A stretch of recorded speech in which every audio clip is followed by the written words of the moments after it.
Hi everyone. This time I have a slightly unusual setup because I'm indoors, and of course, it being zombie invasion virus going on, we're not supposed to go outside. I also have a dead camera, but I figured I should still want to introduce the dead camera to you because I haven't found anything on it on YouTube. So I have a Fujix DS300 and it's kind of dead. It works, it turns on and we can play with the settings, but unfortunately it doesn't take pictures. So it's going to be one of those slightly unusual introductions. Okay, so the camera itself is from 1997, and for those of you that have seen my Minolta RD175, which is the early DSLR from the mid-90s, 95, this is probably one of the first consumer cameras that one could buy at the time, and of course by today's standards it's huge. It has a 1.3 megapixel sensor. The ISO settings are 100, 400, can shoot JPEG, TIFF, and resolution 1280 by 1000. It's pretty much what we kind of care about. What was actually interesting is that this also handles the same PCMCIA cards that the Minolta did, which theoretically should make life a lot easier because I could just get one of these, the CF card, and actually the camera has already corrupted 2 of my cards, so I'm not giving it another one, which can be formatted again, but the point is it doesn't work. What it also has for us is the 500 series batteries, which is, in this case, it's the one that came with it. It's a Fuji 510. So I should be able to demonstrate some of the camera for you by just getting the battery in. And actually the camera is horrendously bad at not draining the batteries. If you leave the battery in for a few days, it will drain. And so the camera turns on, happy.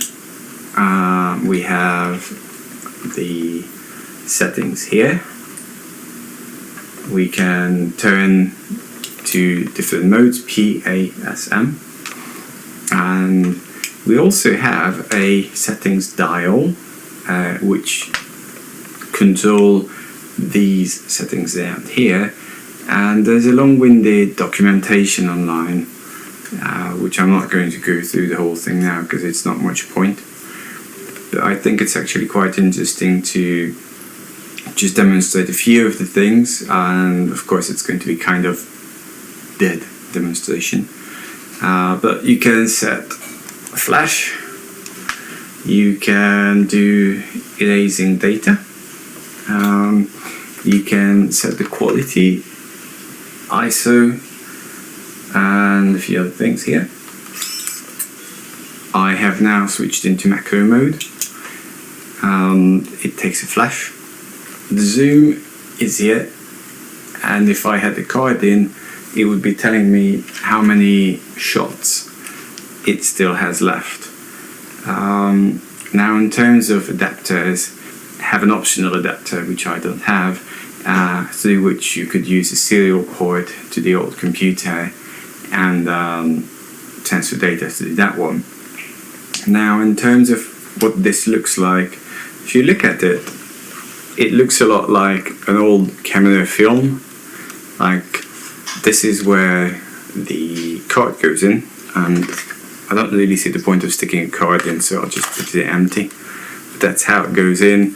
You even have the little gap here to see what's going on, what sort of card you have in, and it looks a lot like an old film camera, which is actually quite cool. And you can set the mode to, let's say, A mode, and now we're set on f3.5, which you can then use this dial f11, and you can change as you need. Going the other way around. Come on. The other thing is the camera does freeze occasionally. So now it's 5.6. I actually don't know which direction it's heading, and it has a significant lag. So otherwise we can switch to S mode, and now it's 1/90th of a second.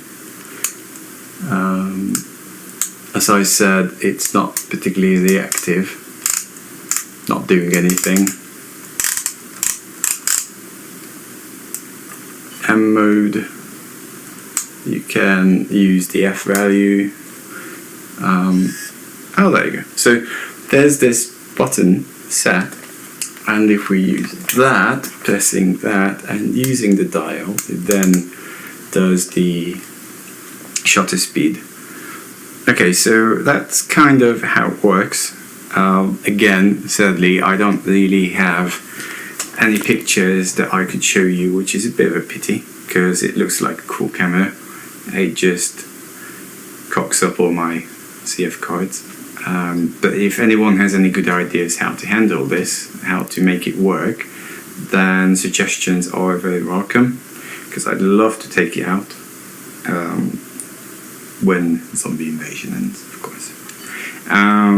But yeah, you get the idea. It's pretty much a digital version of any film camera from the mid-90s, but it's, you know, it fits in the hand. Not as expensive as the Minolta used to be. It's kind of a cool toy. So apologies for the slightly odd setup. As I said, can't really go out at the moment, but I hope you found this vaguely enjoyable. Thank you.